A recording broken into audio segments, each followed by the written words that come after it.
Le cercle RH pour parler d'un sujet, alors parler du management en général et peut-être l'affiner à un cas particulier puisque justement on va parler d'une entreprise en particulier, l'entreprise IDEX, sur la manière dont l'équipe de direction et toute l'équipe d'ailleurs s'organise, manage le flux des projets. On parle souvent de l'oral dans les pays latins, on est dans l'oralité, on parle. C'est une entreprise qui a choisi de faire un pas de côté et de tout écrire. On en parle avec vous Thomas Lebeu, vous êtes directeur général délégué d'IDEX, entreprise de l'énergie. Ouais. Un petit chez les grands ou un grand chez les grands? Bonjour. Un grand chez les grands? Un grand chez les grands. IDEX, on développe des projets, on les finance et on les opère, et des projets d'infrastructures énergétiques locales et bas carbone. Ça veut dire en fait qu'on décarbone les industriels en construisant et en finançant des centrales qui leur produisent de la chaleur à partir de biomasse, de géothermie. Les villes, vous connaissez, les unités de valorisation de déchets et les réseaux de chaleur et de froid. Vous sont des pouvez infrastructures qu'on développe, qu'on construit, qu'on finance et qu'on exploite pendant 20-25 ans. Et puis après les industriels et les collectivités, les bâtiments, avec toutes les solutions d'infrastructures énergétiques sur les bâtiments. Marine Balançard sera là pour à la fois vous challenger, vous écouter et partager ce débat. Marine, vous êtes directrice générale associée de chez Ariséal, vous êtes auteur d'un livre. Le titre du dernier livre, rappelez-le nous. Les super pouvoirs des dyslexiques en entreprise. Exactement, je voulais l'entendre. C'est un sujet que vous portez, sur lequel vous communiquez beaucoup, qui est un vrai sujet important, mais qui n'est pas le sujet du jour.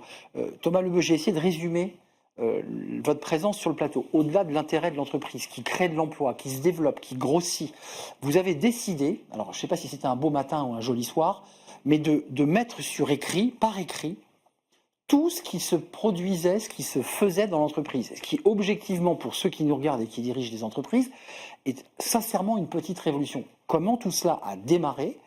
Et bien sûr, on va essayer de savoir si tout ça a des incidences sur le business. Alors tout d'abord, on n'a pas décidé à un moment de dire on a les maires de la culture de l'écrit. Ça, c'est le premier point. Et le deuxième point, c'est que ce n'est pas parce qu'il y a une culture de l'écrit que l'on ne se parle pas, que l'on ne se voit pas et qu'on ne discute pas. Non, mais c'est important de le dire. Vous faites encore des réunions, mais plus courtes. Plus courtes, et puis on se voit. Et puis l'informel est super important pour sentir les choses. Mais en fait, ce qui se passe, c'est que cette entreprise, elle a beaucoup cru. Moi, j'y suis arrivé avec un président, avec moi à deux. On est arrivé, une entreprise en 2020 qui faisait 3500 personnes. On est 6300 maintenant. Donc, je pourrais vous donner des métriques financiers, mais ce n'est pas le lieu. C'est vraiment, elle a cru, cette entreprise. Et donc, elle s'est transformée. Et dans la transformation, il y a eu beaucoup de projets.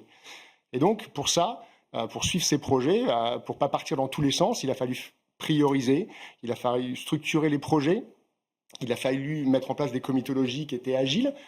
Et naturellement, l'écrit s'est imposé. L'écrit s'est imposé pourquoi ?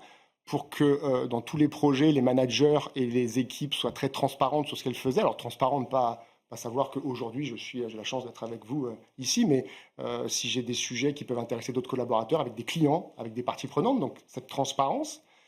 Après, l'importance, pour ne pas partir dans tous les sens, et posez-vous la question quand vous parlez à des gens, quelles sont les priorités qui les animent au quotidien? Ils vont parler des grands projets de leur entreprise, mais les priorités de chaque équipe, c'était important aussi que les managers et les équipes, et à tous les niveaux, puissent donner leurs 2, 3 priorités, 4 priorités. Hebdomadaires? Non. Quotidiennes? Non, pas du tout. Les priorités, c'est des choses... Les grands axes? 6 mois. Quelles sont les priorités qui vont animer une équipe, un service? D'accord, temps long, temps... Puis après, dans ces priorités, il y a des projets pour les soutenir. Nous, chez IDEX, actuellement, on a 132 projets. Juste à titre d'information, quand on est arrivé, la direction des systèmes d'information avait 182 projets. 182 projets, ça veut dire que ça n'existe pas. Donc, tout ça pour dire quels sont les projets sur lesquels on se focalise. Et puis après, vous l'avez mentionné, on a essayé de faire des réunions un peu moins grandes chez IDEX. Les réunions, c'est plutôt des routines qui sont hebdo, qui durent une demi-heure. Hebdo? Ouais, une demi-heure. Waouh. Entre les gens qui ont de la valeur ajoutée. Donc, vous pouvez avoir le président et un responsable d'équipe du sud-ouest de la France parce qu'il pilote un projet. Voilà. Et donc, pour faire tout ça, l'écrit s'est un peu imposé. Donc, on n'a pas décidé de faire une culture de l'écrit. Mais il s'est imposé. La culture de l'écrit s'est imposée. Enfin, on va dans un secteur où il y a beaucoup d'oral. Oui. Parce que, et je vais donner la parole à Marine, parce que je voudrais savoir ce qu'elle en pense, parce qu'elle a aussi une connaissance assez approfondie du monde de l'entreprise, mais je sais quand même que chaque vendredi vers 18h, vous faites un peu l'examen de conscience de la semaine et vous dites, ça je l'ai fait, ça je l'ai pas fait, et je prépare ce que je vais annoncer lundi. C'était un exemple que j'avais raconté, puisque j'ai parlé de transparence et d'être capable de donner à ses collaborateurs un peu ses priorités et son agenda pour voir un peu ce que fait l'autre et ce que je fais moi. Et quand vous remplissez et vous regardez votre agenda, si vous n'avez aucun rendez-vous ou aucune action la semaine suivante qui doit concourir à faire avancer vos priorités, vous avez un petit sujet. Quand bien même, vous pouvez être pris de 7h30 jusqu'à 20h30 tous les jours. Donc ça, c'était une petite anecdote, mais aussi personnellement, le fait d'écrire les choses. Je cite cette anecdote parce que ça montre, et Marine va prendre la parole, qu'au sommet de l'entreprise, tout le monde joue le jeu. Alors, et que c'est pas imposé à quelques managers qui se sentent contraints. Marine, alors c'est un concept qui n'a pas encore été mis dans des écoles de commerce, parce que pour le coup, c'est IDEX qui le porte. Mais peut-être qu'un jour, on va le conceptualiser, on va appeler la méthode Lebeu ou la méthode IDEX. Qu'est-ce que vous en pensez de cette idée qu'à un moment donné, on va réduire un peu au courbouillon ces temps de réunion un peu fastidieux, parce qu'il faut faire du reporting, il faut tout, et de retravailler sur une sorte de document centralisé où tout le monde vient nourrir l'entreprise? Bon, je vais me faire un peu l'avocat du diable alors. Hein. Voilà, moi c'est très particulier parce que je viens d'une culture de l'oral. J'ai travaillé 20 ans en salle des marchés. C'était des départements en très forte croissance et c'était 100% oral ou à 99% à l'oral pour former les nouveaux entrants, pour dealer avec les clients, pour fixer... Même les actes de vente se faisaient à l'oral, fut un temps. Tout se fait à l'oral. Alors le filet de sécurité, c'est qu'on était entièrement enregistré. Donc en cas de doute, on avait accès à l'historique ou à ce qui s'était... en fait, on avait un filet de sécurité. Mais rien par écrit. La performance était totalement liée à la qualité de l'oral. Donc c'était très normé, on parlait d'une certaine façon. Il y avait même un jargon qui s'était développé, mais c'était la condition de la performance. Et tout ce qui était écrit, en fait, ne faisait que ralentir le business. Et la partie écrite était réduite à sa portion la plus importante, c'est-à-dire créer de la valeur ajoutée pour les clients, créer des propositions. Donc là, oui, on passait par l'écrit. Mais pour résoudre un problème, on ne se mettait pas à faire des emails. On se mettait dans une salle de réunion, tout se faisait par oral. Et même maintenant, qu'il y a du télétravail... Pour des raisons de confidentialité, Marine, pardonnez-moi, puisqu'on parle de finances, pour des raisons de confidentialité, pour des raisons du fait qu'on n'écrivait pas, pour pas qu'il y ait des risques d'espionnage ou de... C'est ça l'objectif de l'oralité? Non, pas du tout. C'est la rapidité, l'efficacité, la performance. Et en fait, on travaille dans un environnement de confiance. Pour régler un problème, il faut aller vite, sinon on perd de l'argent. Et donc, c'est l'oral qui prime. Et si les gens sont en télétravail, en salle de marché, ce qui existe encore... on les fait revenir. On ne règle pas les choses par email, parce que dès que vous passez par email ou par écrit, en fait, vous engagez... Les gens pensent à qui va être responsable. Si j'écris ça, on va me le reprocher, ça va être dans mon dossier. Ouais. Et quand on écrit, on a tendance à mettre tout le monde en copie pour se dédouaner de tout, en disant mais tout le monde était au courant. Thomas, c'est intéressant parce que là on parle de mail, on entend, l'argument est très fort parce que ça existe et ça s'est vécu. Mais c'est des mails chez vous? Non, pas du tout. Je suis absolument pas d'accord sur le côté, on est plus efficace à l'oral. Je vais vous dire exactement l'inverse. Là, il y a un débat. C'est intéressant. On se connaissait pas avant. Donc mais c'est génial.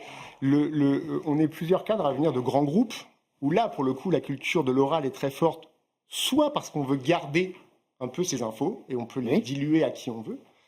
Deux, parce que dès lors que vous écrivez clairement quelles sont vos priorités, et j'ai pas dit qu'on réglait les problèmes à l'écrit. De base, un manager, un manager ou même, encore une fois que je parle de manager et je parle pas forcément de résultats financiers. Il s'engage en mettant une équipe de communication qui décide de faire tant de LinkedIn par semaine, d'avoir tel... Donc il y a un engagement. Il y a un engagement, donc on écrit ses priorités pour que toute l'équipe soit alignée. Et d'ailleurs, quand l'équipe est séparée, quand on est tous dans le même bureau, à la limite, moi j'avais des équipes qui m'avaient dit quand on est sur un petit voilier, on peut s'appeler, on peut s'appeler. Quand on est sur un grand bateau, partout en France, on ne se parle pas, justement. On ne peut pas se parler. On peut se téléphoner. Et donc là, le fait d'avoir un lieu... Donc c'est un tableau de bord que vous avez, en fait. Là, peu importe l'outil, mais c'est un endroit qui est un peu notre cahier numérique à tous. Et l'idée, c'est justement d'avoir des priorités très claires pour que tout le monde les connaisse, des projets très clairs avec un objectif pour être efficace. Et après, par contre, les 3-4 personnes qui sont dans le projet, elles, effectivement, elles se parlent. Elles ne font pas le travail par écrit, mais c'est plutôt le squelette pour être efficace. Mais juste, je vais redonner la parole à Marine, mais qu'est-ce que ça vous apporte? Parce que vous avez un peu de recul et de visibilité sur l'outil, parce qu'effectivement, c'est une forme de tableau de bord collectif.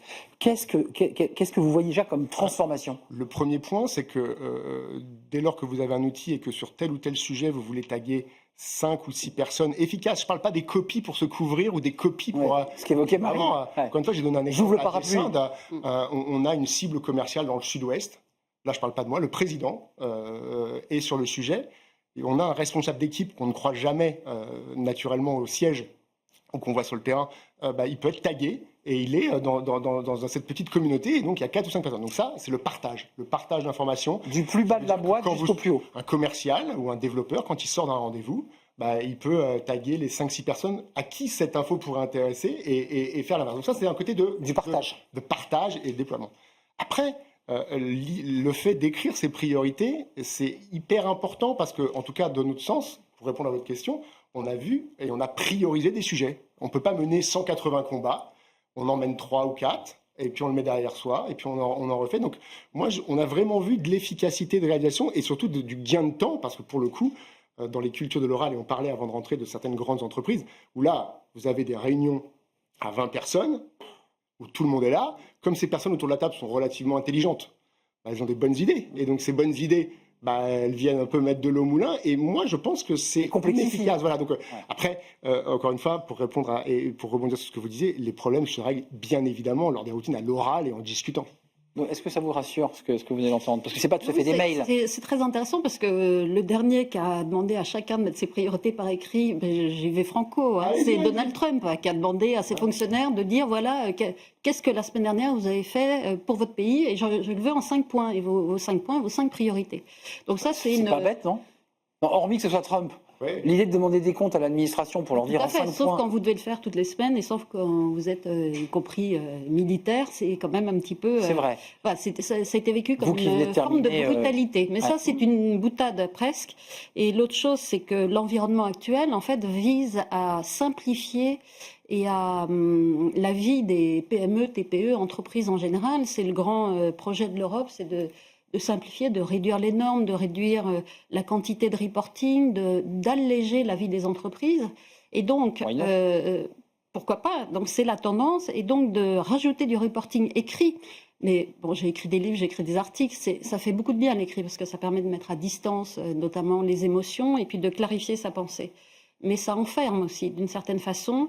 On prive, dans l'écrit, il n'y a plus d'émotion, il y a moins d'adaptabilité au changement du marché. C'est-à-dire, ma priorité écrite d'il y a 6 mois, si le marché change, elle va être obsolète. C'est un débat passionnant. Réponse, le temps file à grande allure. C'est un débat fondamental. Qu'est-ce que vous répondez? Est-ce qu'il y a eu des réticences? Est-ce qu'il y a eu des frottements au point que certains vous ont dit, moi, je pose mon tablier, je joue pas... Pas tant des réticences sur le fond, plutôt des réticences sur l'exigence, parce que il faut être un peu exigeant envers soi-même pour le faire. C'est exactement ça. C'est un peu d'exercice, mais même basiquement, sortir d'un rendez-vous et dire, je vais écrire tout de suite.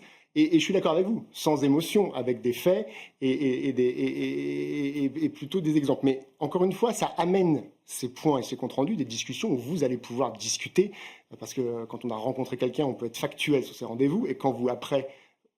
On travaille avec une base, il y a eu quelque chose, et on ne passe pas 1 heure de réunion à essayer de réexpliquer ce qu'on a fait. Donc, mais vous, ça vous satisfait, vous, ce modèle en tant que directeur général et aussi en tant qu'individu? Est-ce que ça vous satisfait de produire cela? J'ai aucune satisfaction à produire. Non, mais je veux dire, moi, ce qui me satisfait, c'est que là, on parlait tout à l'heure de simplification. Moi, je pense que les gens, au contraire, des gens qui sont dans des environnements où ils savent pas quelle est la priorité de leur équipe. Je parle pas des priorités, encore une fois, des objectifs de résultats durs, forcément. Quand on sait pas quelles sont les priorités de la boîte, quelles sont les priorités de l'équipe, dans d'avoir une vue plus large. Assez rassurant. Ça vous donne de la liberté parce que vous savez un peu où est-ce qu'on vous attend. Et puis, ce côté routine. Alors, encore une fois, je comprends que ça ne convienne pas à tout le monde. Il y a des gens que ça ne convenait pas, mais pas pour le fond, plutôt pour la forme et l'exigence qu'il fallait que ça... c'est exigeant envers vous-même, exigeant envers vos collaborateurs, mais surtout exigeant envers vos chefs. Et chacun se regarde, maintenant on est capable d'avoir des collaborateurs qui vont voir leur patron en leur disant, c'est pas très clair la priorité. Donc, en tout cas, pour répondre clairement à la question, c'était plus l'exigence que ça importe. Vous êtes challengé, on vous challenge. Pas tant le fond. Et juste un mot de conclusion. Moi, j'entends, et le débat est ouvert, mais une forme de démocratie très ouverte finalement, puisque le collaborateur de ceux du Ouest peut aussi challenger le président. C'est intéressant ça dans les entreprises, ce qui n'est pas le cas dans les entreprises en France en général. C'est intéressant, sauf que déjà l'écrit reste, donc on se retient beaucoup à l'écrit. On est extrêmement formel, on fait très attention. L'émotion qui disparaît à l'écrit, pour moi, c'est une forme de perte en fait, puisque l'émotion, c'est ce qui nous fait bouger. Émotion, ça veut dire bouger.